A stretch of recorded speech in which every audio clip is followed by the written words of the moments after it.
Are you crazy? Am I crazy? Shh, just don't admit it. We're talking Catch 22 on Hulu coming up here in just a few seconds. You're tuned in to AfterBuzz TV, the ESPN of TV talk.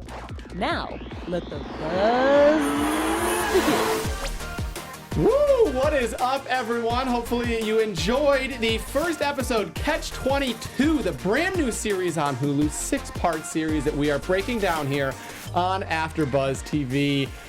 I think it actually is going to be a great season, and I'm so excited to talk with you ladies, talk with everyone out there. I want to be able to introduce my incredible panel, Linda Antwi. Ooh, I love that Antwi. He put the little bass in that. We're talking Europe, I thought I'd throw a little French thing in there. I love it. And Janine, how are you? I'm good. I'm happy to be here. I can't wait to talk about this show. Yeah, this is good. I love Hulu. Hulu has done a good job of their original content, and even they had a series like 11/22/63 a couple years ago that was really good, and all their miniseries are really good. So I think this is definitely gonna be the case.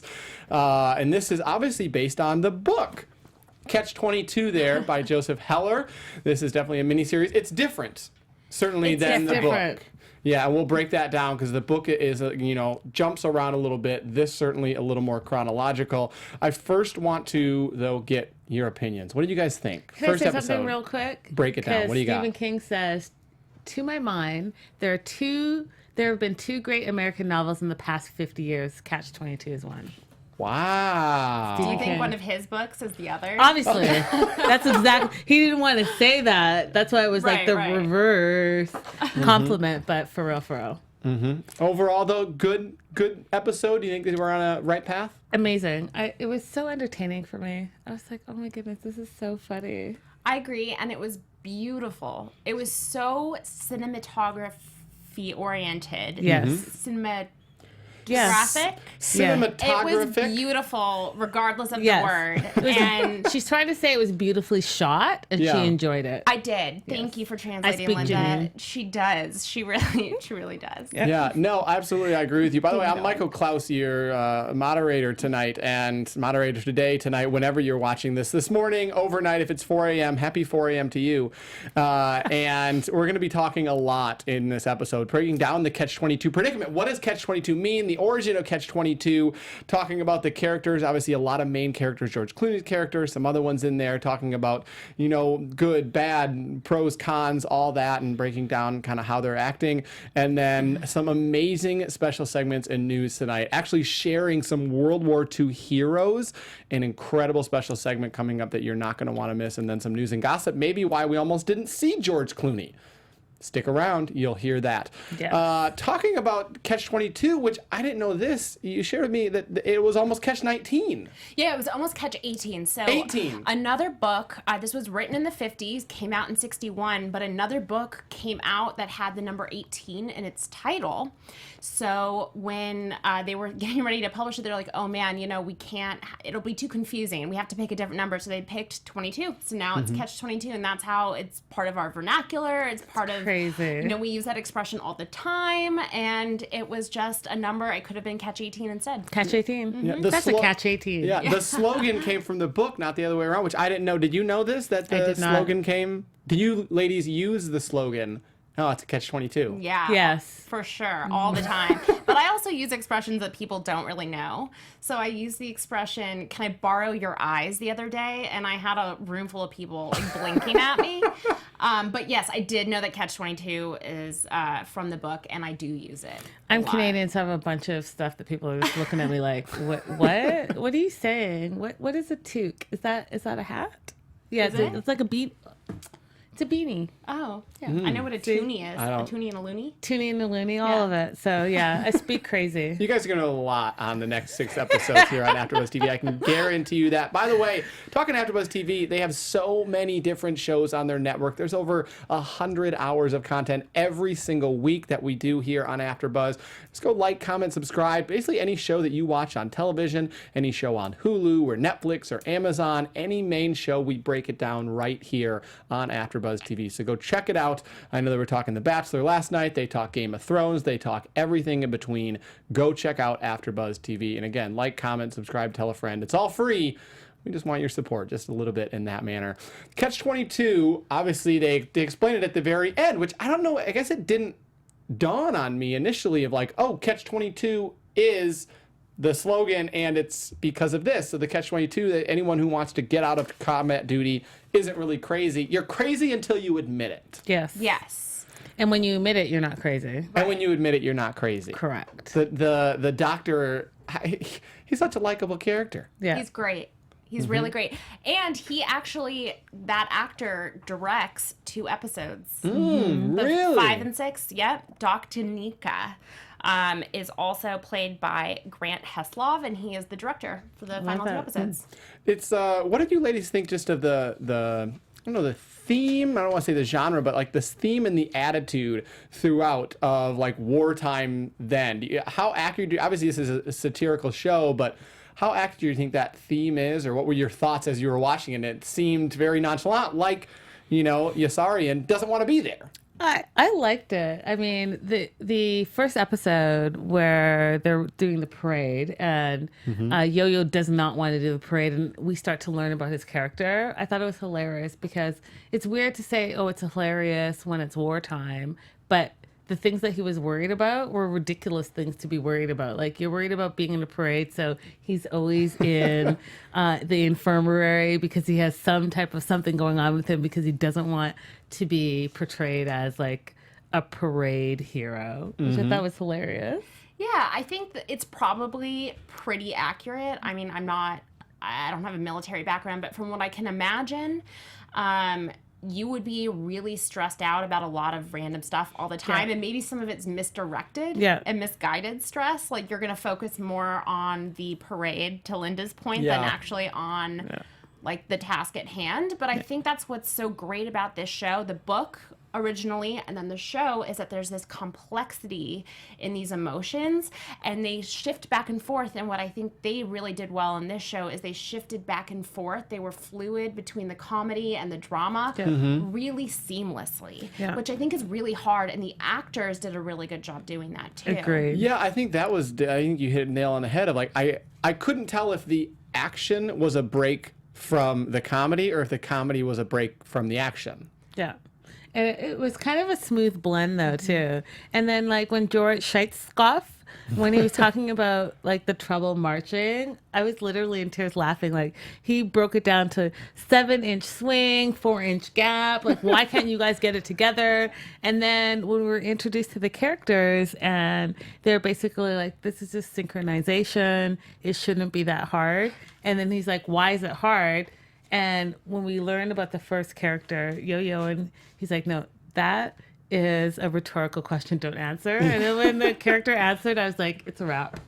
Like, that's it, it's a wrap. I don't know if you guys noticed this, but during the march, they were still out of sync. Out of sync. Oh, yes. Oh, It yeah. was so bad, but so good.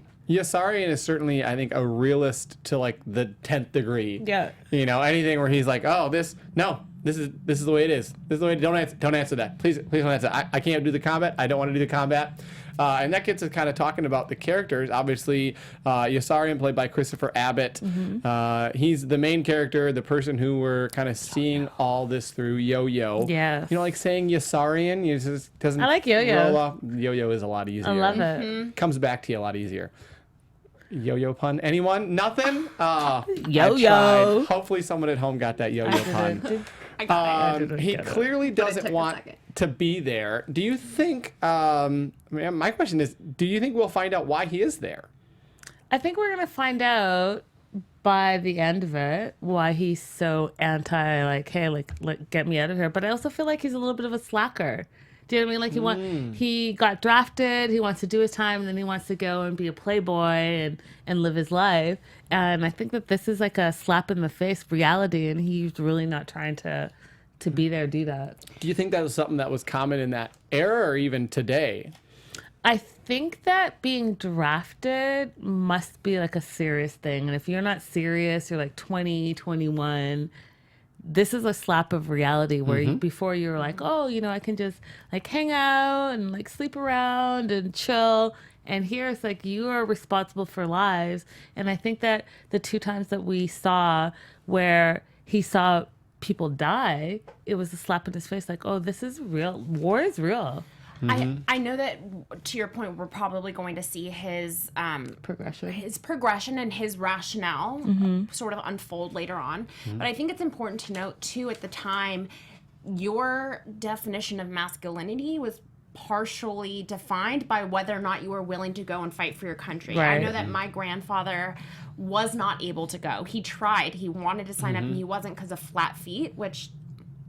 That's a whole other question. I don't know why flat feet would necessarily disqualify you, even from like a desk job. But I know that for him, he took that really hard, being rejected. Yeah. And so I think whether he really wanted to go or not, there was probably a lot of social pressure to get on board and do the patriotic thing.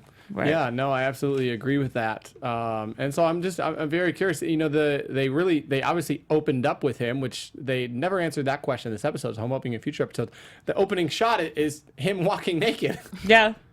What is Why that? are you naked? Why are you naked? I think it'll all be revealed. Yeah, I agree. So here's a question, because obviously, you know, watched episode 1 and we have not looked at the book. You've read the book. How are you looking at this, having read the book, differently than us who haven't? Like, are a lot of things that you look at and you're like, I already know this. I know maybe what could be coming up. Well, full disclosure, I read the book a while back. I am now rereading it, but I have not reread the entire thing. This is a meaty, large book. So it's taking me a little longer. Thick. It's thick. It's a thick boy. But from my memory and from what I've already read, it's pretty true to the book. Okay. They did condense quite a bit into the first episode. So they sort of they're tightening it up a little bit. And also, to what you mentioned earlier, which is that they're doing it in a more linear progression, I think that changes, obviously, the narrative, but I think that the themes are there. And I think it's a lot easier to dive in earlier with all of these characters, because there are a lot of names really early on. There's a lot of personalities that are important, and it's a lot easier to sort of keep them all straight in the show. So I'm actually enjoying the show almost more than the book, though I love the book as well. You talk about the other characters. Another one is Scheitskoff, which we are talking about George Clooney. Yes. Which I shared before the show with you ladies. Like, he almost, it took me a while. I knew it was George Clooney, but he almost had like makeup on or something that made him look older. A lot older. Yeah. The hair, the salt and pepper hair, that was all completely salt and pepper. I even think that his demeanor, the way he was carrying himself as an actor in this, it made him seem a lot older than he really is. I think the costuming, something about the way that those pants were fitting. Now, when I see the super young actors who are supposed to be, 20, 21 years old, they're wearing those pants. Or the short shorts. I don't automatically, it doesn't age them. Yes. But when I saw him in that particular cut, there was something that just was so reminiscent of like my grandparents. Not to say that he's my grandparents, but there was something about that style that immediately aged him. And it's very much shot like that too. It's not shot in a lot of color. Yeah. It's shot in a very dull mode. It makes you think older. Can we talk about the color?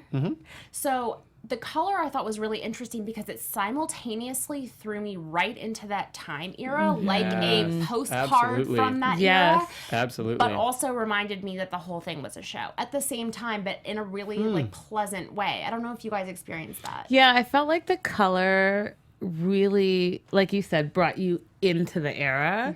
And it was so funny because we take so much for granted. We take so much of like, if you think of, like, I just came off of watching Game of Thrones. So the color, the imagery, and like the big cinematography. And it's like so simple here. Simple color, simple shots. But it doesn't take away from it. It brings you right into it. Like, oh, you know what? I feel like I could be there by watching it, which I thought was fantastic. Yeah, and it's all very tight knit and shot. I mean, you have the IMDb list there. There's not a lot of actors in each scene. Yeah. No. It's all very small, which makes it feel more personal. And especially, I know this is a comedy. It's a satirical comedy, so it helps you feel maybe more connected to the jokes. Do you ladies like satirical comedy? Were a lot of the jokes hitting for you? Yes. Yeah. I was laughing my face off. I'm like watching it by myself laughing. I'm like, oh my goodness, this is so funny. There's circular talking. There's something about that style of comedy that I feel like is very Clooney-esque, but also I enjoy so much. So yeah, that was really fun. And that humor is in the book. They really didn't change that. They kept that really like essential element that the book almost line for line, some of those lines, and it was just so beautifully delivered that it was so funny. Yeah, in the So middle of good. it where they one of the soldiers is getting in trouble and the other soldier comes to his aid, and then they're in this like tribunal almost because of nothing. And then when they're doing like the back and forth small talk with George Clooney, and the soldier's like, you can't punish me. And George Clooney's like, what did you say, soldier? What did you say? What did you say? Back and forth, like 5 minutes. And then when George Clooney, which you probably guys will see in the preview, where he's like, read me back my last line. And the guy's like, my last line. And he's like, no, that's my last line. In the preview, it's funny, but when you see the context of it, it's hilarious. Like I was dying of laughter. I was like, wait, what was his last line? And it's simple, and I think a lot of comedy, especially these days, relies on maybe gag humor, gross out humor, vulgarities. Yeah. And those are just simple play on words, and it works so well. But this whole show is like that. It's smart humor, where, I don't know about you guys, but like I will multitask when I'm watching TV. So I'm either, sending an email, or I'm on my phone, I'm on Instagram, whatever. This show had my phone down and I was all in. And even though it was like super simplistic, it captured my full attention, which I thought was fascinating because it's like, wait, what's happening right now? I would say it was the right amount of simple. Yeah. Sometimes it can be too simple. You're like, oh, this is boring. Yeah. And sometimes it can be too much where you're like, oh, wait, okay. So wait, who did what? Who is this person? This was like right in the middle. Yeah, I agree. Completely. Can we talk about the blonde?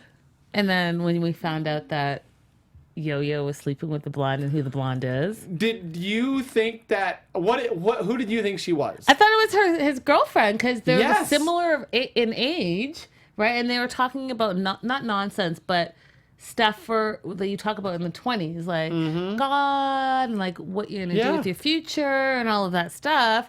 And then when we found out who she really was, I was shocked. Had no clue. I was in that exact same boat. I literally wrote down, I was like, oh, that's interesting, has a girlfriend. And then I was like, ... or so it seems, because it turns out that it cites Koff's George Clooney character's wife. And then I initially, even when I saw her sitting in the stands, I was like, oh, it's a daughter. Yeah. I thought daughter. Had a Me double too. fool. Yeah, my Me first too. instinct was friends with benefits. I didn't think full-on romantic relationship. I thought friends with benefits. Then I thought daughter. Then with the wife, I'm like, ooh, this is going to come back. And Something's going to happen. Bad news. Yes. Well, it's interesting because obviously his character is, George Clooney's character is, handles jokes or is not as serious. And then we transition almost the other way where you have Colonel Cathcart, played by Kyle Chandler, who's very hard hitting. Yeah. Not a lot of jokes with him. Not at all. Not intentional. Not intentional jokes. Yes, very true. Yeah. Yeah, definitely buy the book. It definitely comes in with the first impression where he's shooting the gun in the crowded room. Yeah. You're like, ooh, this guy means business. But then when he's like, is this ladies' night? Are you ladies settled? I thought that was super funny too. And what was interesting to me is that it transported you to the time because he says stuff that is not politically correct in that moment. But at the same time, it was super But is that funny. more of a military thing? Because I think that would probably still be said today in some military. I agree. groups. I agree. It's completely like I said, not politically correct, but it was actually super funny in the moment. Yeah, I was like, first of all, you're shooting a gun, and in my mind, I was like, where is that gunshot going? Because they're intense, right? So there's going to be a hole somewhere. Yeah, that's what I thought. Yeah. I'm like, what if it rains? What if it rains? Or what Idiots. if like the fallback hits one of the soldiers? Like I had a bunch of thoughts, but yeah, it was. You're talking about soldiers, and this is the next topic we'll slide in before we actually really compare it to the book, and talking about military movies. And this, because obviously you always compare, and you're, let's see, American Sniper and The Hurt Locker, Black Hawk Down, and Saving Private Ryan. Are you thinking about these when you're watching this movie and comparing and contrasting of how they fit in? Because I was looking at this and I was like, these don't seem like very soldiers. Do you think that's on purpose? So I've been comparing the Catch-22 story actually the whole time I've been revisiting. I think there's a lot of elements from different things. The movie that I think this reminds me the most of, though, is Full Metal Jacket in a lot of ways. Although Full Metal Jacket's a lot darker, and it has a lot less of the like pizzazz and everything. But there is a lot of thematic overlap as well. And I particularly felt that way with George Clooney's character, sort of as the slightly toned down drill sergeant. I feel like the younger characters in this and like the not as macho almost made it more relatable. It allowed me to put myself into the character and be like, wow, that could be me. Yeah. I liked it because it also showed that they had no idea what they were doing. They knew that they were going to war, but like, what does war mean? Right. And as they're trying to understand it, it was all small things that didn't make sense. Like, oh, we're training for a parade. And then you see them like on their off time, like they're drinking beer or they're at the beach or whatever. But in the main time, like, what is it that we do as soldiers? And I don't think that they actually knew, and they're learning as they went. And I thought that was really relatable. Like, you want to go to war, but what is war? Yeah. So yeah, again, you're young. You're 20. You're 18, 19. Yeah, and this is you're literally placed in a foreign country, and they talk about it in here where Yo-Yo is saying, "Oh, I want to go, and then I'll go back home," and it's like, if you leave here, then you go and you fight a war in the Pacific. Yeah, it's everywhere here. And just to jump off of that, when they had the new gunner, Mudd, who came in, he's like, I'm reporting for duty, and he has no idea what he's supposed to do. And when he goes to the tent and they're like, okay, you're supposed to be this, and this, he's like, no, that's not what I was told I was supposed to do. And the next thing you hear is that his plane went down and he's gone. He didn't even unpack.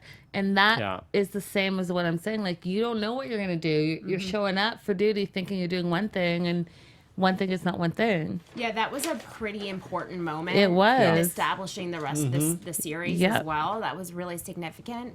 And I think also the idea of, like, it's all part of this Catch-22 cyclone or cycle, however you want to say it. But if you're not fighting in Europe, you're fighting the Pacific. You're not getting out of this cycle, which is what war. the doctor was saying. But it's repeated, like this circular motion is repeated over and over, whether it's the way that they're speaking, whether it's like the little mini subplots in the show.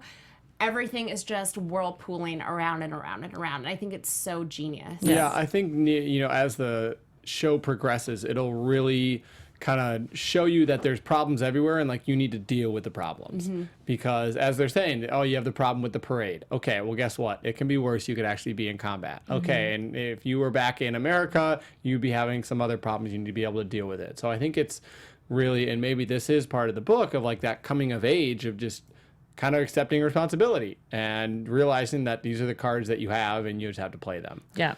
Talking about the book, before we go to our incredible special segments and news, talking about the book, that this was a book written by Joseph Heller. We have it there. Began writing this in 1953, published in 61. It's often cited as, one of the best novels of the 20th century. And I was surprised, like I think you said that you had read it in school, and so many other people, when we were talking about this show, and they're like, oh yeah, I read that novel in school. I had the same experience. I was like, am I the only person in the world that has never heard or read this book? I thought the exact same thing. As I was talking about covering the show, everyone knew about it, and I was like, I had no idea. You and I were texting, and you're like, yeah, I read the book. I'm trying to reread it. I was like, oh, I have no idea. I'm going in blind, guys. I'm going in blind. But that's a different perspective, and that's a really fresh set of eyes on the show. I think that's really great. So the interesting thing about this book, too, is it's now, I mean, we just read the Stephen King quote, right? It's now regarded as like one of the best American pieces of literature. It was basically a failure when it first got published. So I have a question. Is this part of the American curriculum in high school or elementary where you have to read this book? Do you know what I mean? Because I can't think of the book that I'm thinking of, but there was a book To Kill a Mockingbird. Yeah. This is sort of had a Catcher in the Rye coming of age Is that requirement. this? I think so. I mean, I went to a school where the summer reading list was unethical, if you ask me. So I'm pretty sure that's probably when I read this. But yeah, it was actually so this book bombed. So I think it's really interesting that Good pun. 50 I didn't even know I was doing it. I should have taken credit though. So I think it sold something like 12,000 copies when it was first released. It got really, really mixed, kind of harsh reviews. And now 50-something years later, George Clooney is making a show about it. It's fantastic. Yeah, I think it's great. And it's actually based, so Heller was actually a bombardier in World War II. So certainly it's not fact, it is still fiction, but I think he uses a lot of his actual life things to be able to draw on there. And of course, I'd be interested, obviously, with the series coming out, how much that will continue to spike the book sales, as it always does, where people will now be going to Barnes & Noble or Amazon. And the wait list at the libraries are like weeks and weeks and weeks. And what I think is pretty amazing, it has the Hulu sticker. Yeah, I love that. Has. Coming soon. Even though it's not released yet, it's like, oh, Hulu series coming soon. Great job by the publishers. Beautiful marketing. But it's amazing that a show can drive people back to books and back to literature, and that they can sort of have this symbiotic relationship, whereas people think that screens are the end of books, but we're clearly seeing that that's not the case. Yeah, I think it's important. Yeah. Do you know what I wanted to mention real quick, just as a foodie myself? The food that is mentioned throughout this episode. So, like the lamb chops and the olives and Sunday lamb chops and the tomatoes, all of it, and the strudel. And him becoming, I don't even know he has like a proper name. Milo, he's becoming like the proper person in charge of food, which is like a name. He impresses certainly off the bat with those pork chops. The mess officer. The mess officer. Yeah. And I was like, what's the importance of this? Because they're really making it important. And when the sergeant had his little garden in the back and he brought the pork chops, I was like, oh. I think that's the other thing. I mean, it shows like with that where he has the garden. He has the thing. It certainly is a different class almost. Absolutely. That it really portrays. Right, which is so important because as we talk about, and you know, he's my favorite only because his name is super ridiculous, but as we talk about class and rank, and he's a sergeant, major, and major is going to get promoted at some point. And I just thought, like, you know what? In war, you really don't know, and it can be really that easy. Well, that leads us into our special segment, which is Off-Screen Heroes, which I'm so excited to be able to hear about because you found some like legit heroes. Yeah. So it's so much fun to watch these characters on television, but it's also, to your point, like with the author, really important to keep in mind that these were real people doing this completely insane job so that all of us could still, Freedom enjoy isn't free, Freedom is not free. So I wanted to take this opportunity to talk about a couple of heroes. So every week every episode we'll talk about a different hero who actually did this job. So this is Kenneth Kirk, and he's from Hartford, Kentucky. He was a Bombardier. I have so much trouble with that word.